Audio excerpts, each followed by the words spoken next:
Chapter 975, A Familiar Feeling. How can you not cause harm to my father from knowing his trump cards? This will bring about negative impacts to matters that he's trying to push for or object to. Floating in the mind world, Audrey looked down at her island of consciousness. Her thoughts were so calm that it surprised her. Right on the heels of that, she suddenly realized why H. Finn Rambus had directed Cuaron's suicide. Audrey had always been concerned about this matter. Furthermore, she had obtained information from various sources, giving her a rather clear idea of the overall picture. However, she had ultimately been stumped about the mastermind's goal.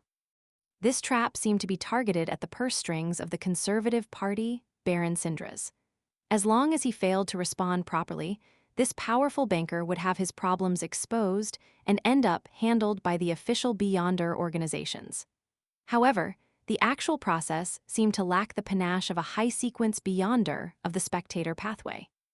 It was especially so when Dwayne Dance reacted unexpectedly, causing the plan to immediately be foiled.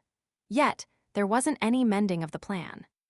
As a rather senior spectator, Audrey had long noticed the incongruity within this matter. However, it was only after hearing H. Finn Rambus's words today that she realized the core of the matter. H. Finn Rambus didn't care if he had successfully taken down Baron Sindras, as he had already accomplished his goals. It was just as he had said, the new party and Conservative Party were fractured. Although H. Finn Rambus claimed to be trying to mend it, his true goal was to deepen the cracks and cause them to completely fall out with each other. Why is he doing this? Audrey controlled her mind island and didn't make it show any puzzled emotions. She then replied to H. Finn Rambus, I can understand your concern for the kingdom's political situation. I will work hard on this.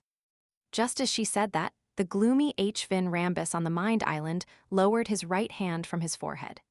H. Finn Rambus, who was sitting on a sofa in the real world, said with a gladdened smile, You are indeed a young, noble lady filled with compassion.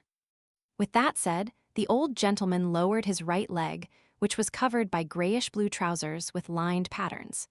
He leaned forward slightly as his eyes grew darker. Due to your identity and daily environment, you shall forget about me. You will only remember Hilbert, Stephen, and Escalante.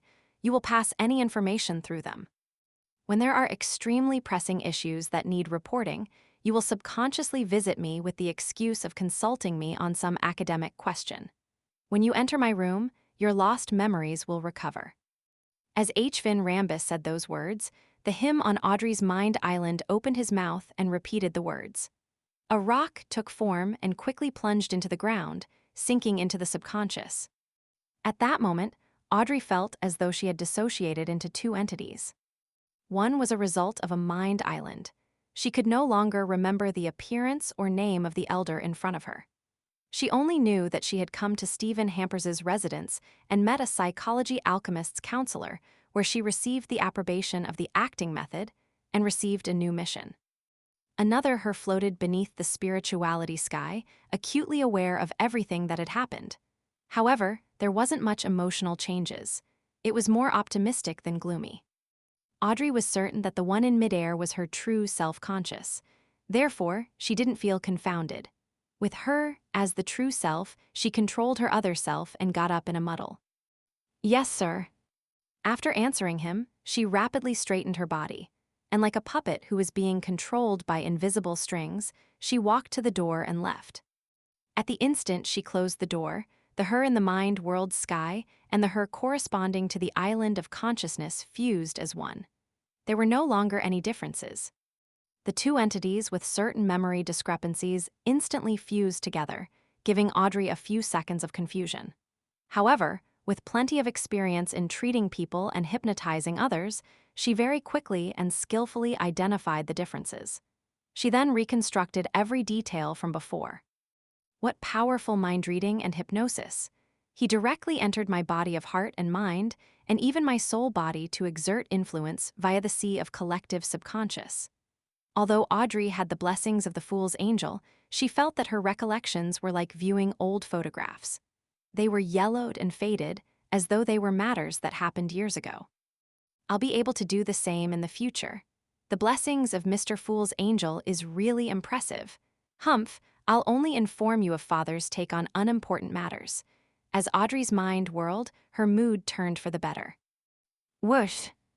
The steam locomotive that spewed out copious amounts of smoke dragged its carriages as it chugged into Backland. After traveling for days, Klein had finally returned to this capital of capitals. As Dwayne Dance, Klein wore a top hat and a formal suit while holding a gold-inlaid cane. He slowly left the first-class cabin and firmly stood on the platform. Behind him was a man with mixed blood. He was about 1.75 meters tall, and he carried 2 luggage bags. He was none other than the marionette, Enzo. Of course, this winner had already changed his name to Inuni, which sounded more in line with the southern continent's traditions. In the future, he would be the go-to person to establish contact with the southern continent's clientele for the upstart tycoon and arms dealer, Dwayne Dance. The non-crucial business would be handled by him, without needing Dwayne Dance to personally head to East and West Balam. Of course, this was simply a disguise. In fact, Klein would be the one making the trip. He had decided to send believers to West Balam in the name of sea god Kalvatua and get them to represent himself to complete some small-scale deals. After all, Danitz was an infamous pirate over the 5 seas, with a bounty exceeding 10,000 pounds. Furthermore, he had close ties with J.M. Sparrow, and it easily incurred suspicion if he kept helping Dwayne Dance. After leaving the station, Klein rode a carriage and returned to 160 Birkeland Street. It was already dark by then. The street lamps on both sides of the street had already lit up, likewise for Dwayne Dance's residence. Butler Walter and housekeeper Tanja led the male and female servants, as well as the gardener and coachman, out. They stood on both sides to welcome their employer back. After he arrived in Daisy Bay and bought the train tickets, Klein had sent a telegram back to Backland, informing his butler when he was returning. However, he had instructed him not to send the coachman to pick him up at the station. After all, this was an era when steam locomotives were often delayed. It wasn't impossible that its arrival would be delayed to the next morning. Glancing at his servants who stood with a standard, reverent pose, Klein secretly nodded and passed through them as he sighed inwardly. This does resemble the style of nobility. Even when the employer isn't around, the butler doesn't skive. When he arrived at the door, he nodded gently at Walter and Tanja before saying, "It must have been hard on you while I was away." "It's our duty," Walter and Tanja said with a bow. Klein then turned his gaze to his valet, Richardson. He realized that this good-looking mixed blood had a somewhat pale expression, as he kept stealing glances at his employer's new valet, Inuni. Klein smirked inwardly as he nodded at him. "You did well. However, there's some business involving the southern continent that requires Inuni to handle it." "Oh yes, be Mr. Walter's assistant, and help him in gathering information for a manor outside the city." Assistant butler. Richardson was first taken aback before he replied in pleasant surprise, "Yes, sir." With this role, it meant that he had broken free from the constraints of being a valet. He had been promoted. Walter didn't ask about the manor in detail, as he seriously arranged for his employers settling in, bath, and meals. After all of this was done, he and Inuni sent Dwayne Dance back to the 3rd story before he asked, "Sir, do you plan on buying a manor in the suburbs of Backland? What requirements do you have?" "Something not too expensive. Who knows how long I can use this identity for?" Klein inwardly gave a self-deprecating comment before deliberating. "One with a vineyard and brewery."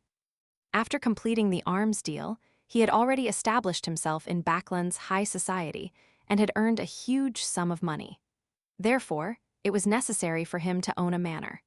He couldn't afford to not be capable of inviting his friends on a vacation and hunt in the suburbs when autumn and winter came. This was a faux pas that could easily make him be viewed with scorn. Furthermore, the manors in Backland's suburbs were rather expensive. One could purchase a huge manor with rubber trees in places like Daisy Bay for 8 to 10,000 pounds. But here, all he wanted was a vineyard and grain farm with facilities like a brewery. "I will gather the information as soon as possible," Walter replied respectfully. He knew his employer was exhausted from his traveling, so after briefly informing him of the recent developments, he left the 3rd story and busied himself on other matters. With the new valet's help, Klein changed his clothes and washed up. During this process, Klein, who had gotten accustomed to his godhood, couldn't help but lampoon. If it wasn't because a marionette cannot be more than 1,000 meters from me, would I have changed valets? Despite being a tycoon, I still have to serve myself. Sigh.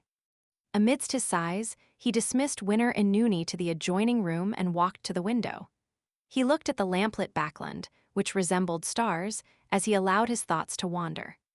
Next, my goal is MI9's deputy director, Brigadier General Conas Kilgore. As for the captain of the Royal Guards, Viscount Stratford, I can leave him to the demoness, Trissy. She has vanished for quite some time.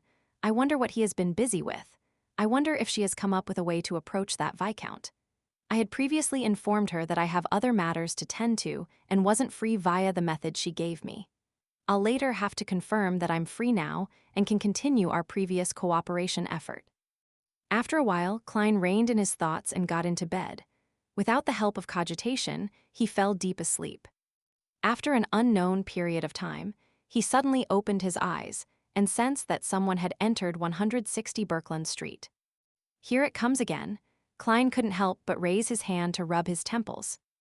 On the first day of returning to Backland, he had been awakened in the middle of the night.